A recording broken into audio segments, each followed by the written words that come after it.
I doubt it. Right. I'm like an open book. Right.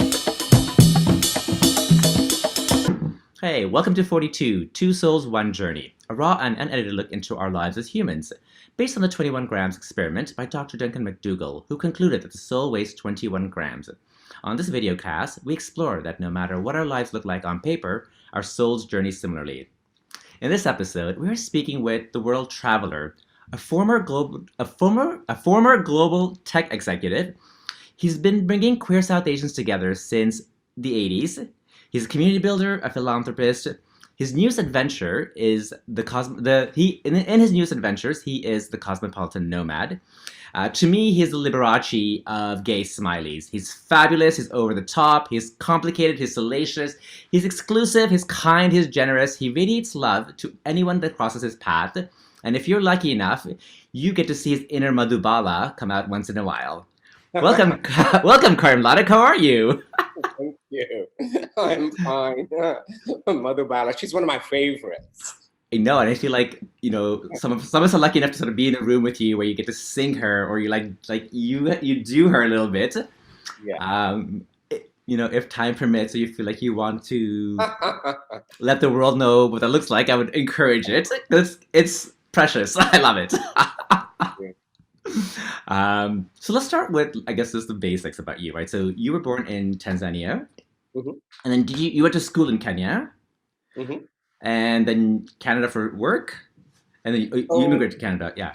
yeah. So, if you go back to my father's history, right? I mean, he moved alone from India when he was age 13. So it's Okay. funny that, the next generation, I moved from Tanzania alone to go to Kenya. you Okay. know so that's just kind of a funny coincidence. And then I did my what they call the ordinary level at Okay. Cambridge, in Nairobi, and then came over to Canada when I was 16 to finish my high school. Oh, I had no idea. 16. Wow. Okay. Yeah. And then Canada was home for like So Canada's base. Yeah. Yeah.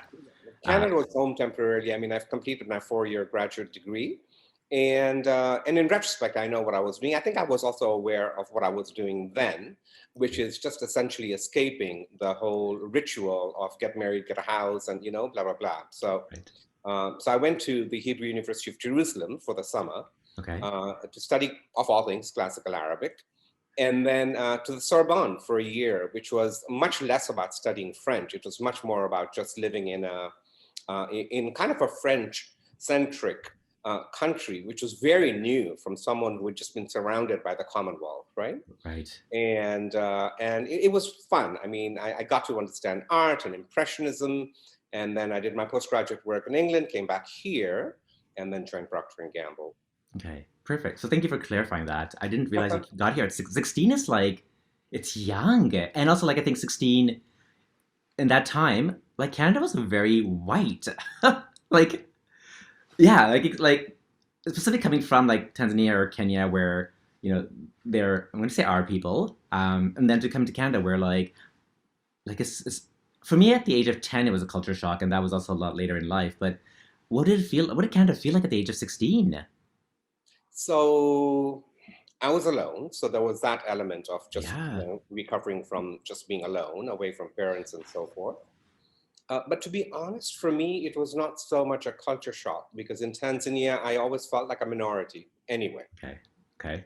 right? So it's just being a minority in one country to being a minority in another country, where because of our tight links within the Ismaili community, Jamaat Khana was kind of a central point of focus.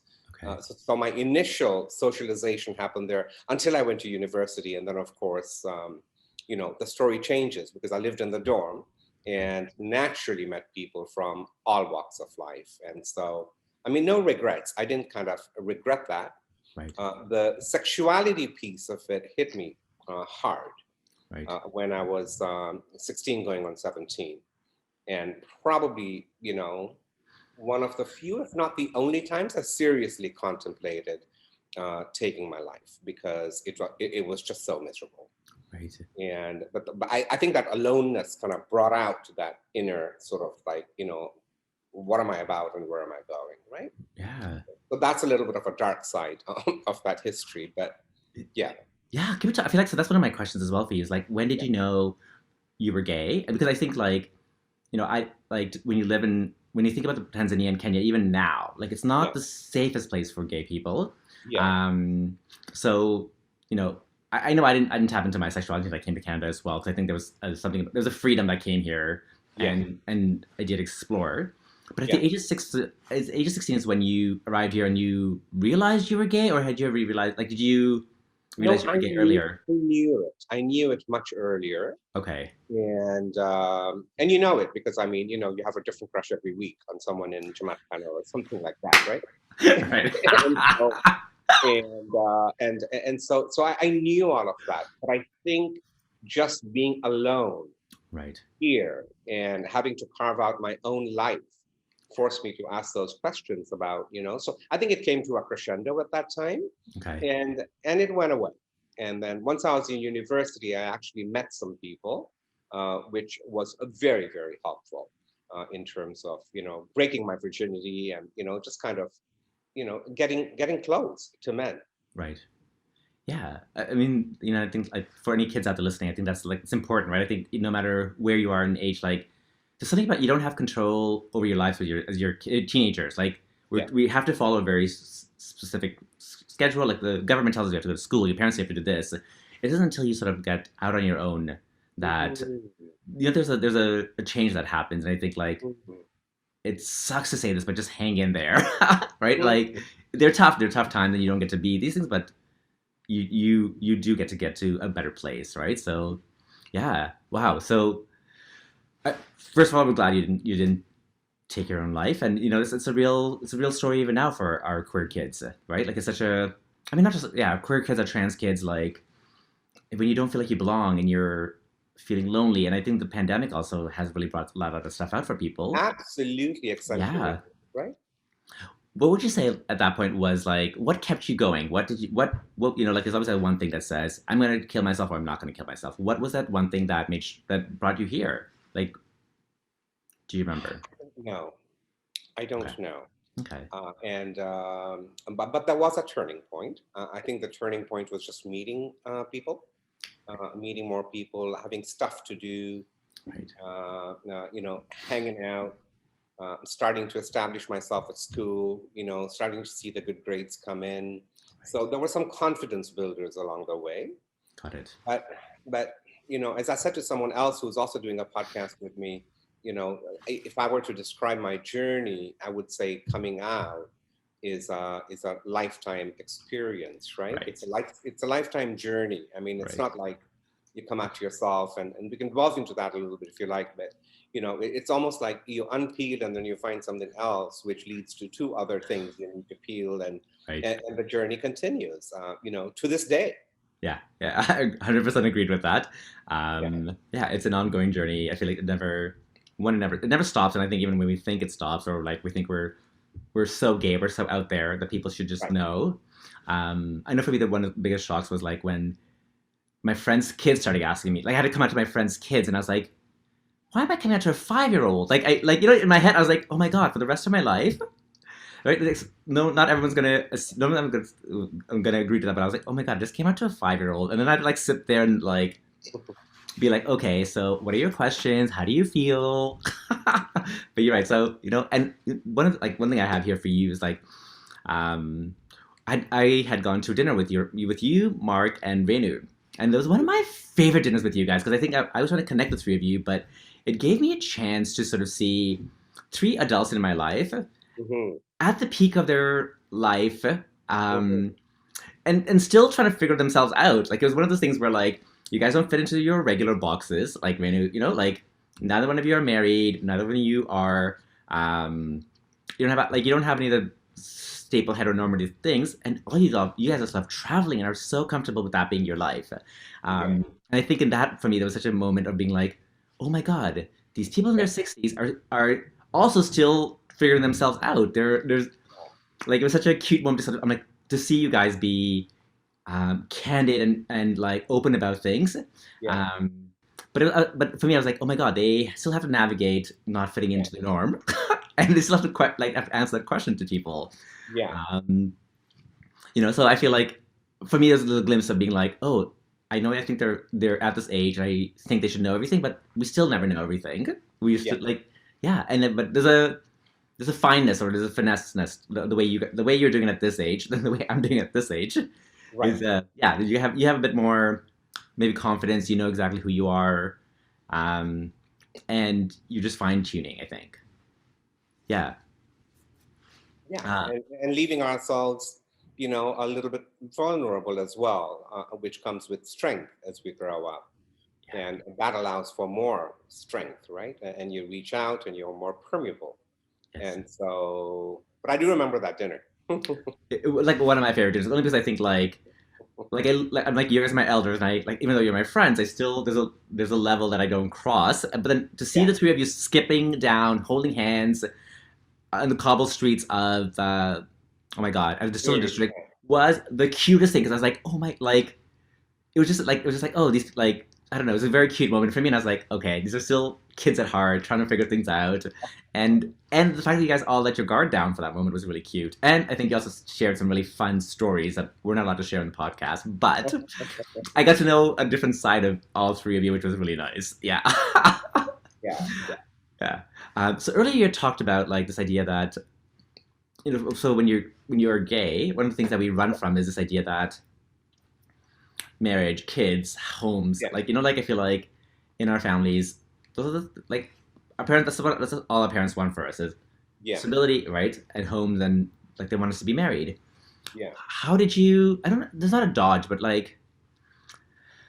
um, like how did you navigate that? Because I imagine yeah. having such a big family and having such a close family, like you must have been. That question must have come up so much. Absolutely, and I'm the youngest child, right? So they would say the prince and the last one. And so after my older brother got married, I was the only one left. The attention grew even sharper, right? Okay. Ooh. But around the same time as I was doing my undergrad, I met two individuals who were amazing. Both of them happened to be bisexual, Okay. but we connected at a very deep level, romantically, sexually, and so forth. So that gave me some confidence. But at the same time, regrettably for her, I was also dating someone. Okay. So I maintained this duality Hmm. of keeping up appearances. I know it sounds horrible, but that was my reality then. And then escaping to, Israel and then Paris. And in Paris, I met someone else who also was bisexual, and he was from LA, a lawyer. And it just gave me some confidence. So by the time I was in the UK, I was not trying to hide anymore, though I had not come out. Right. But when I returned from the UK, after having done my postgraduate work, is when I started to look at myself, because then it was time to, you can't dodge anymore. It's like you're going to settle down, right? Right. Right. And I went to my first gay bar In Toronto? in Toronto. Oh, okay. Yeah, yeah, in Toronto. Okay. And so, that was in 1982, Okay. just before I was turning 25. And in that period, I don't know if I told you how I came out to my parents, but so it was in August, I believe August the 9th or something in 1982. And because we lived apart for so long, Shafiq, I was living with them and was delighted to be living with them. Right. But we had this, two-bedroom apartment, and I could always kind of hear them murmuring at night, right? Meaning, they ended up having a 64-year relationship. Oh, And but every night they had stuff to talk about. It was so cute. So I knew they were awake. It was raining, right. just to add to some of the drama. And I knocked on their door and I said, "Can I come in?" Well, I couldn't muster up the words to say what I wanted to tell them. And then when I finally tried to spew it out, there was no word for gay in Kachi, Right. Right. right? And so I had to kind of zigzag my way across, that language, and until they figured it out, and they were both quiet. And so I let the quietness be, and then my mom said, "Beta, why didn't you tell us before?" Hmm. And then she said, is your health okay? Because at that time, AIDS was becoming big. Yeah. And so she was, are you okay? So the first two questions were of deep concern. And her last question was, would you be able to still be with someone? Meaning not quite understanding, the laws and the social norms and so forth. So those were the questions. And then there was silence. Mm-hmm. And so it took my dad a couple of months. And, so into the fall, when the trees were changing color, he suddenly looked out and said, that's a part of nature, and who you are is a part of nature as well, and so, but I took that time to come out to all of my family, right, and selected friends as well, and so if you call about signature moments in coming out journeys, that was probably a signature moment for me, Yeah. right, in 1982. And then my career, once I started at Procter and Gamble, of course, I was the first, non-white manager to be hired in IT in P&G Canada. And so there was already kind of one stripe, against me and blah, blah, blah. So you know how it is. We kind of say, well, I don't want to give them the chance to have two stripes and blah, blah, blah. All these inside background conversations that we have, right, which are very real. And so, but it took me a few years to start gradually coming out in the company as well. And then in 1989, they said, do you want to go to India? Which was my first foray into Asia. I'd never been to Asia. And then, Shafiq, what happened in India was just, I just met so many people. And in a way, I felt, even though here it was more public and socially kind of acceptable, quote unquote, right, over there, people just did things and did not worry about the consequences. Man-to-man touch is so prevalent that people would not guess. And so, but at the time, Shafiq, there were no bar. There was one bar which we used to go to, but there was no real social place to gather. And so you may know this, but I lived in an apartment building called Red Rose. Can you imagine the name? And like based on the tea, Red Rose? Like Red Rose tea? Like Red Rose, yeah. Okay. The building was called Red Rose. Okay. Oh, okay. And I would have parties there. Half the people I would not know when they walked into my apartment, right? They would be wild. At midnight, the songs would start and the dancing would start. And so we also started Bombay Dost, which is the first Indian LGBT magazine. The first set of HIV/AIDS tests happened in my place. And, we had a press, conference in my place. So much happened. But that just took me over the top, whereas here in the late 80s, I had started volunteering in several organizations, include from everything from peer counseling to being on the board, and then founding the Alliance of South Asian AIDS Prevention before I left, along with a couple of other people, and so forth. It was not like I was inactive here, but it was much more, it was a party scene, but for me, it was much more of a political kind of a thing. Whereas in India, it just became have fun, Right. So I feel like I've heard so much about this Bombay Parties. I remember like when I heard that at the Queer Archives at one point, I was like, what? And it made so much sense that like you were throwing them, because I was like, oh my God, that's still what Karims is doing. It's like you're bringing community together, you're educating them, you're making sure people know who they need to know, but in a fun setting. And want to be the only person in India, like you were the only party that was happening out there. Like all the queers in the 80s would come to your apartment, and that's where they were all conglomerating, which is such a like, I don't know, it's amazing because it's like, that's where all the grassroots work happened, right? And to talk about HIV work as well happening there, like it's such a, things that we wouldn't have as South Asians done anyways. There's so much, other things that we have around us. But there were other parties happening, but no one who was able to be a host so frequently, and leave their house open, and just do the wild things that we did. So I don't want to make it sound like I was the only game in town. But, well, I'm going to say you're the only game in town because all over. But you're right. So I feel like I in this conversation, somebody had mentioned like how they didn't know you, but they'd come to one of your parties in India, and like 20 years later they met you in Toronto, and you made that connection.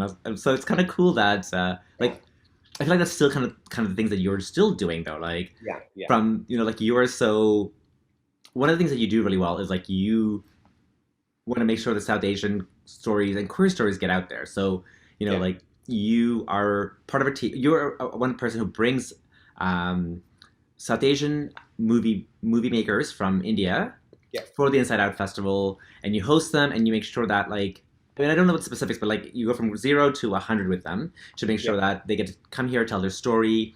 You're part of the producing team.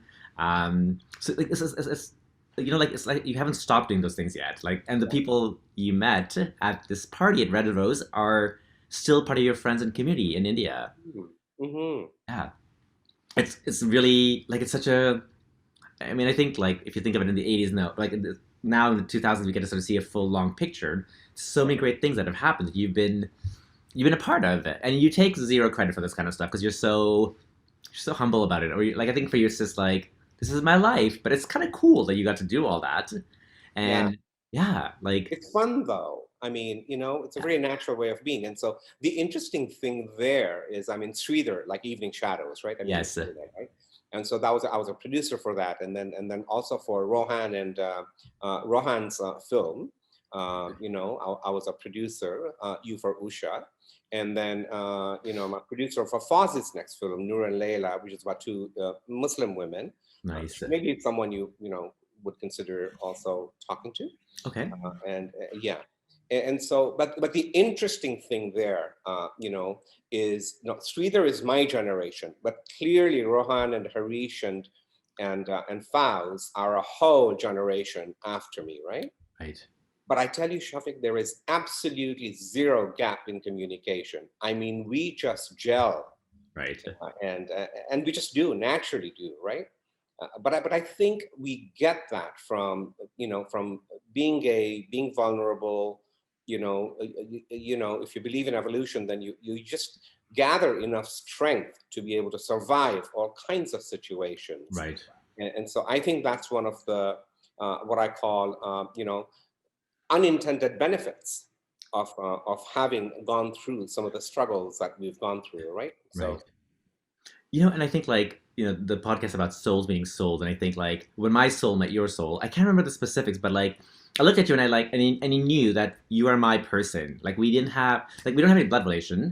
but even now I look at you and I'm like, oh my god, if Karim is the like Liberace of the gays, that's where I want to be. Like that's my dream. And when people are like, oh my god, he's so ostentatious, I'm like, yes, it's allowing me like you doing this allows me to be like as ostentatious as I want to be. But I think you're right. Like, when we look at each other, when we look at our queer brothers and sisters, there's something that just says we get you. Like we're here, and whatever the support looks like, right? Like Yeah. yeah, there's something unsaid about that. I love that no matter where in the world we go, we get to sort of do a little look and be like, I got you. Yeah. Yeah, yeah, Yeah. yeah. Um, can we go back to your family again? Because I think one of the really cool things about your family is that you guys are like the queerest Ismaili family I know. Like Yeah. you have right, like you have generations of gays and lesbians in your family.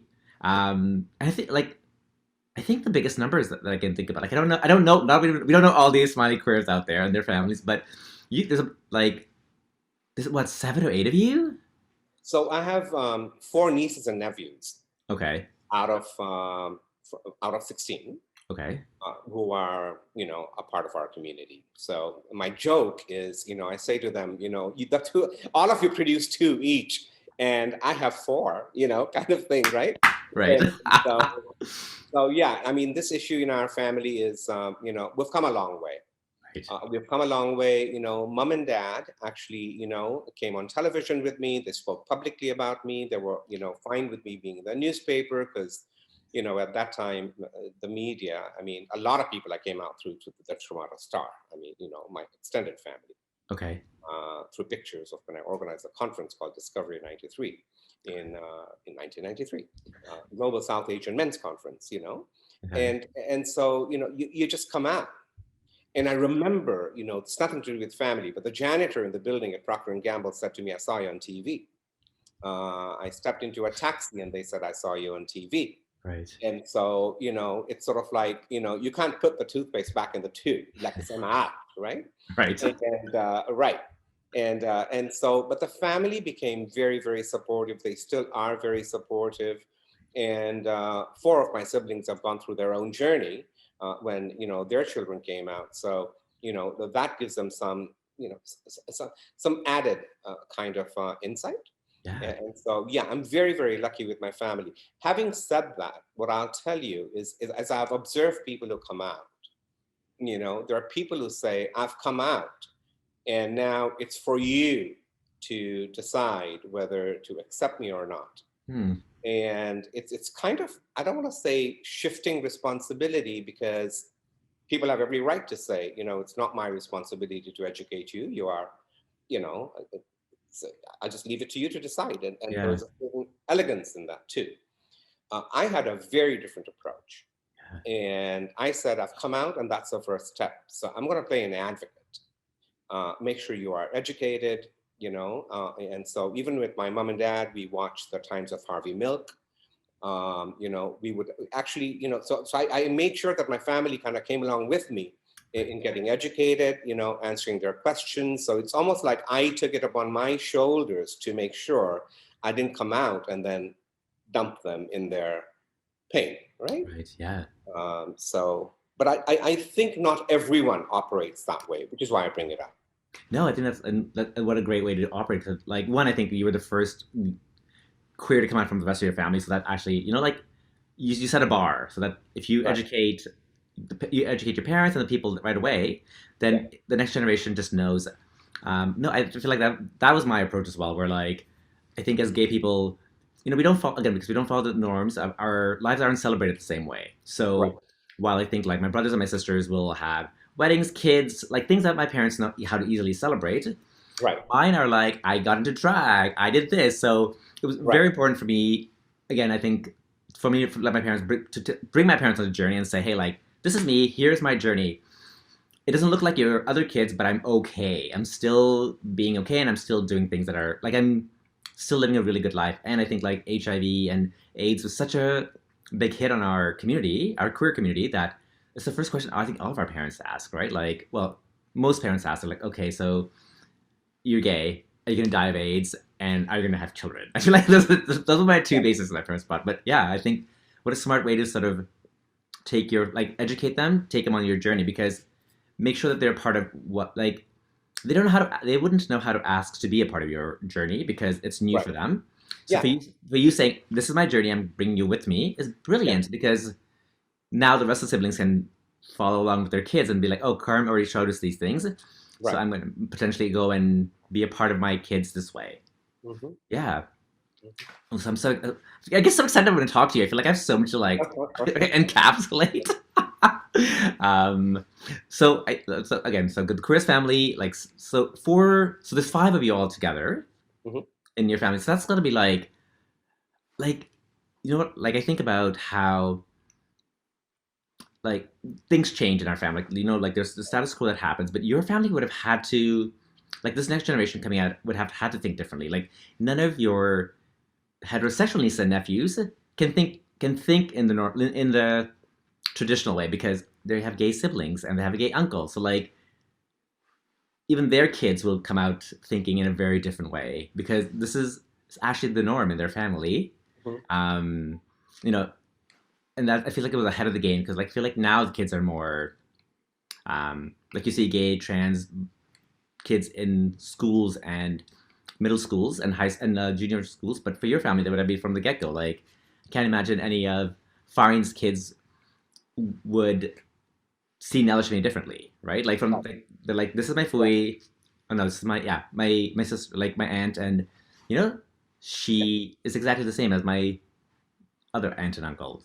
Right. Yeah, which is such a different way. Like, you think, like, it's a different way of thinking. So Yeah. It's automatic, right? yeah, It comes back to being automatic because you've not been trained to think otherwise. Whereas I think all of us were trained to think in a particular way, right, and within the Ismaili community, also I hate to say this, but the racism, and so we have to uncover so much, right, with that journey, because if you really truly take an intersectional approach, it's sort of like, as many people have said, John Lewis and other civil rights advocates, when there is no justice for one, there's no justice for anybody.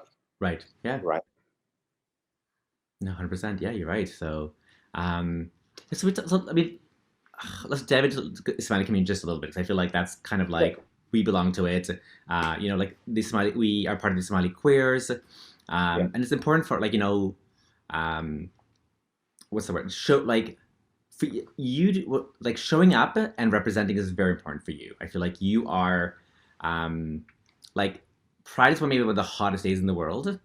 You have a sweating issue, but you make it like you will show up no matter what. You'll be like, I'm gonna sweat to death, but I'm still gonna show up. Like you showing up and representing as a queer Ismaili, at a march, anywhere is very important for you. Tell me where that comes from for you. Like why? Because you show up no matter what. So tell me why that's important for you. Why you think showing up. So I think, having then kind of evolved in my life, I do believe that I have the professional background and quote unquote the credentials that they may enjoy, right. And as opposed to other credentials which they may say, oh, that's such a gay thing to do, right? And so forth. My point is, so then I recognize that privilege. And I recognize that, I went to decent schools and, have the ability to be able to articulate, speak both, from the power of mind and the power of heart. And so, it comes naturally to me. Right. And, but again, as we grow, things show up. So in 1996, I was tapped because I was doing a lot of work with the LGBT community and with the United Way and so on and so forth. And I happened to meet someone who asked me to co-facilitate at the South Asian Women's Center, which I was very kind of like, I'm a man. But she said, no, that's okay. And so then she enjoyed working with me and she essentially put my name on the list for the board to become the vice chair of the Social Welfare Board, right? And at that time, people knew I was out and I was gay. And then in 1999, as you probably know, I was the first openly appointed gay man on the National Council. And being the social welfare chair means you are, one of the 5 more senior institutional leaders, right. On the council. Because the local presidents are considered to be, no constitution. We did have a constitution and so forth. So, but even on the council, it was one by one. I had to, and there was no issue at a personal level. There was one homophobe who, in our last meeting on Vancouver Island, even he came and said, I've been very impressed with your work, meaning to say, you're not bad. Right. Right? Yes. Right. Sorry, it's nice to hear that, but it's also so annoying because you're like, right, you're not that bad.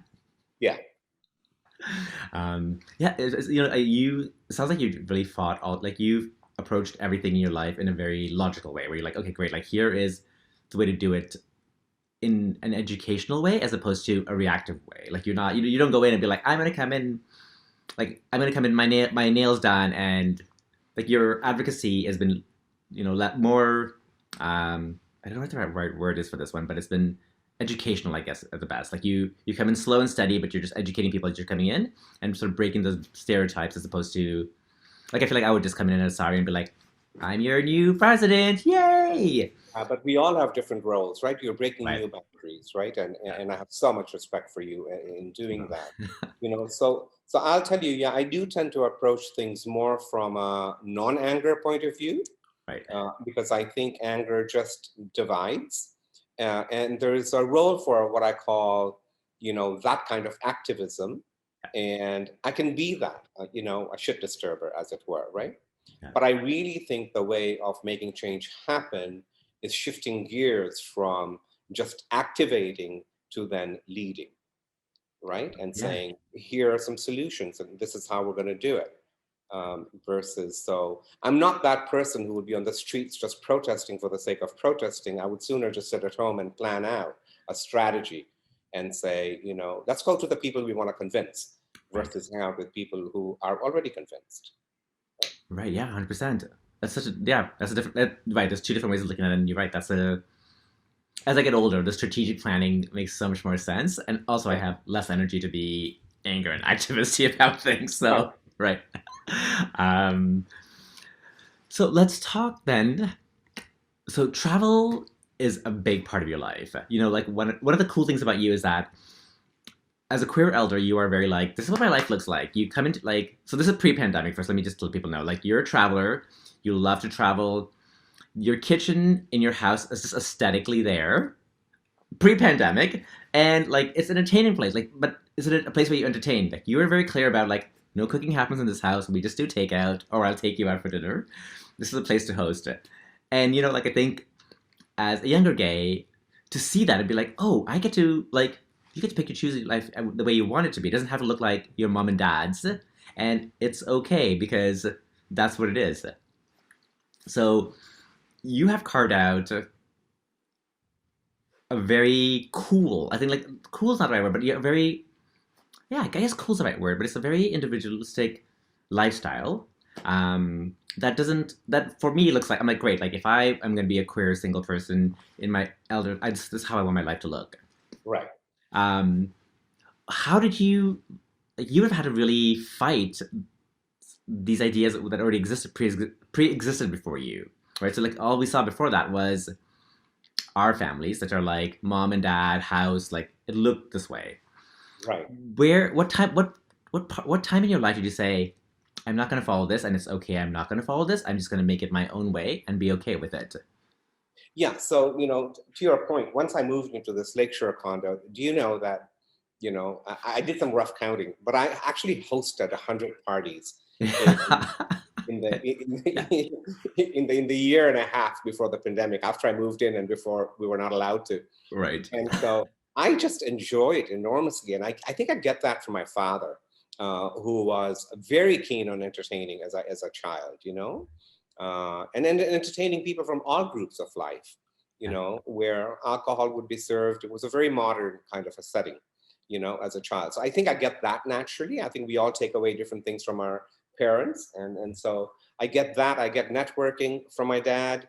I get, a lot of that, generosity from my dad.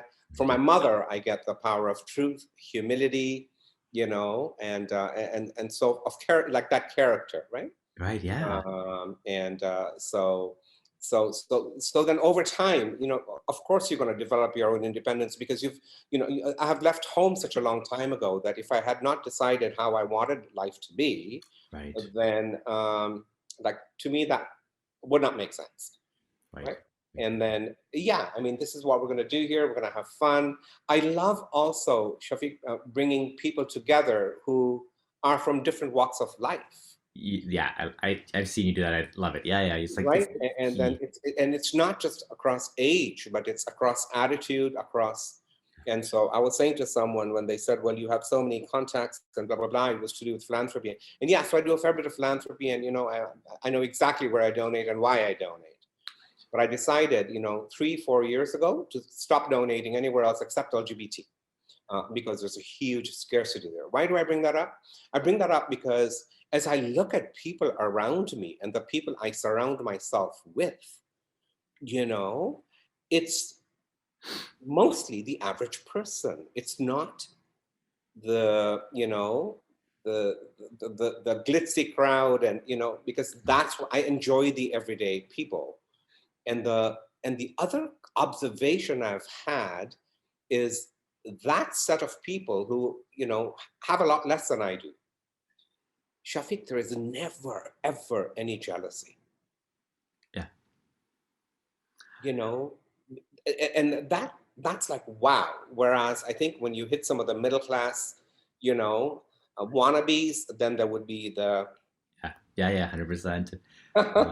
I think as somebody who's come to your house, like you are so great at saying what's mine is yours, yeah, and I think people say that, but you're like you actually let people do it. Like what's mine is yours, and like the pop's there, just go take care of yourself. Oh, you want this? Go take like you're literally saying I've built this gorgeous home and I have all these things that really like you're very like you built it so particularly, but you're like everybody has access to it. You don't have to be of any class or anything. Like you are great at saying what's mine is yours, go for it. And Yeah, and you don't and you actually mean it because when people go touch things and do things, you're like, yeah, it's fine. So yeah, I think there's no justice because because you don't bring that into the picture. You are like, again, I think for me, it's this community builder of you. Like you are like, I'm building this, but it's ours, not mine. yeah. Even though I put the like, even though you did the work in, but it's still for everybody. And I think that's the really great part, which is why I think anybody that comes to Yeah, and that's my it. attitude towards wealth as well. It's sort of like we come here with nothing, we leave with nothing, and I happen to be holding some money while I'm on this planet. Yeah. But I have come this far because of other people's blessings, and so that's my attitude when I gift people, and I go, no, but this is not meant to remain in a vault, right? Right. But I'll tell you the other transition that's happened, which is a part of a course of the pandemic, which is, I started doing deliveries, right, when the pandemic started to a lot of households. Oh, I had no And idea. oh, yeah, oh, Okay. yeah. And Shafiq, the interesting part about that was when I tallied the people I was dropping things off for, and there would be nice things, Right. it turned out to be actually everyone turned out to be either a woman or a person of color. It's not, Sorry, that's our time. But keep going. Keep going. it's, and it's not like because I designed it that way. Right. Okay, it just came very naturally. So to wrap that particular thread up, you know, um, then giving becomes not an action, but it just becomes a part of you, Yeah. and it doesn't feel like you're giving. And I think that's a very special place to be, where you don't feel like you're doing someone a favor. It's just, It's a part it, of it's who a you part. are. Yeah. Oh, that's Yeah, quite. Yeah. It's just, I didn't realize you were giving deliveries, but it makes like when you said that, I'm like, of course, that makes sense. That's what you would do. Like, yeah, you're like, okay, where can I? I feel like for you, the first thing is like when things go down, where can I go and help? Like, you are such a like problem solver. You want to put yourself in right, to help things out from the get go. So that right, completely makes sense. Yeah. right. We're out of time. Yeah. So that's our 41 minutes, and we still have a few things that we wanted to cover, but that just means that we have to do a second podcast. This happens with all my guests because we just get talking. Yeah. So the thought I would leave you with is I think in the journey, that I have made as I sit here today. Yeah. I don't know if you met Usman or not. Have you met Usman? I don't think I did. That doesn't. No, I don't think I met Osman. Okay, so you met my friend Alexei, Yes, yes, I did. Alexei and Yeah. Marina. So you know how life kind of has worked out is as soon as Alexei and Marina announced they were leaving for France, Right. and then Usman showed up in my life, and he's become my, like a really really close friend. Right. And then I have a writer friend, Michelle Doyle. So the three of us have started a project to actually document how to be single and happy from where I stand. Nice. Uh, Okay. and the need is obvious, right? I mean, there are so many people Yeah. even who are in relationships, by the way, who Yeah. just don't know another way of being. So that project is happening, and I thought you'd be happy to hear that. Oh, this is so exciting! I love when you do new products. I feel like they come from such a fun place, and it's also like it's also universal for you. I feel like you'll be on a cruise ship somewhere, you'll meet somebody, like you're so good at meeting people, and then all of a sudden sparks happen. You're like, great, now we have to do this. Like you're also good about being like, you have that skill, I have the skill. Let's put together and let's do something. No matter where Yeah, people are in the world, where you meet them, you're great at saying, doop doop doop doop, go. Uh, yeah, and I've seen that like you do that multiple times with so many people. Yeah, and that's also part of your like that's how you give back as well, where you're like, I see this in you, and I'm gonna put you guys together, and I'm gonna yeah, suggest a project. Go. yeah, yeah. Yeah, And everyone I speak to loves the idea, yeah, because we write so much about how to keep a marriage happy, but we have not written much about how to keep yourself happy if you're single. yeah. No, 100%. I think that's yeah, that's such a big journey, right? Like I think, and even in marriages, you never know if like divorces happen. Like single, like it's important to know who you are. Yeah, So yeah. yeah, it's exciting. When is this gonna come out? So we don't know. One of the conditions I've set is we're not going to, we've got some rough timelines, Yeah, but I don't want this to be a stressor. So the next time we'll meet in person, either outdoors or at my home, we'll have some wine, we'll have some food, and we will, solidify the content. Then we will think about the channels okay, and so forth. So, but fun chatting with you. Uh, yeah. Definitely, please say hi to Rahim. I will for sure. And Haran, if you see him. I will 100%. Yeah. So before we leave, Yeah, we have one. Our last minute is really a rapid fire round question where I throw one word at you and then you throw a word that you can sure. associate to it. Ready? Yeah. So 2022, Optimism, 2021, transition period, family, chosen, queerness, proud, travel, love, fabulousness. oh, nice desi clothes. Madhubala. That's it. Madhubala was the last. Madhubala. That's my word for you. Oh, just the height of elegance. I love it. Thank you so much, Karim, for taking time out of your busy schedule to hang out with me and record this. I want to thank people out there who took time out of their busy schedule as well to sort of see what Karim and I are up to. And stay tuned, because I feel like Karim and I have to do a second one because it's got to be new and exciting things coming up. And we'll do it then. So see you guys next Thank week. you. Love you lots. Love Bye-bye. you. Bye.